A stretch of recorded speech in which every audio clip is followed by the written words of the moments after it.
হে বন্ধুরা, good morning সবাইকে স্বাগত আর একটা নতুন মিনি ব্লগে। তো সকাল সকাল উঠে পড়লাম, কলা খাওয়া স্টার্ট করে দিয়েছি। তারপর উঠে ছোলা দেখলাম ছোলা খাবো না, রেখে দেবো।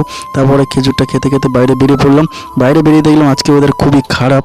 তারপর হাঁটতে হাঁটতে চলে আসলাম, আজকে মারবো ব্যাক অ্যান্ড চেস্ট। তারপরে জিমে এসে দেখলাম জিমে এখন তালা মারা, এখনও কেউ আসেনি। তারপরে দেখলাম একটা দাদা সবাই বাইক নিয়ে সবাই ঢুকছে। তারপরে জিমে ঢুকে বাজরঙ্গী দর্শন করে নিয়ে জিমটা স্টার্ট করে দিলাম, অলরেডি দেরি হয়ে গেছে। তারপরে সকাল সকাল জোড়া শালিকে দর্শন করলাম, খুব ভালো। তো বন্ধু ফাইনালি আমার ওয়ার্কআউট কমপ্লিট। সব দিন হয়েছে তাড়াতাড়ি ওয়ার্কআউট কমপ্লিট করবো, 8টার আগে আমার শেষই হয় না। তো তারপর বন্ধু দোকান থেকে ডিম নিয়ে চলে আসলাম বাড়িতে। আমি অলরেডি স্নান করে রেডি, খাবারটা রেডি করছি, অলরেডি আমার দেরি হয়ে গেছে। তারপর খাবারটা নিয়ে বেরিয়ে পড়লাম ডিউটির জন্য। তারপর রাতে বেরিয়ে চলে আসলাম কাকুর দোকানে কলা কিনতে। কাকুর কাছ থেকে প্রতিদিন কলা কিনি। তারপর আমি বাইরে দাঁড়িয়ে আছি পুজোদির জন্য। পুজোদি বললো বাইরে দাঁড়াতে কি কিনছে পুজোদি খাওয়ার জন্য।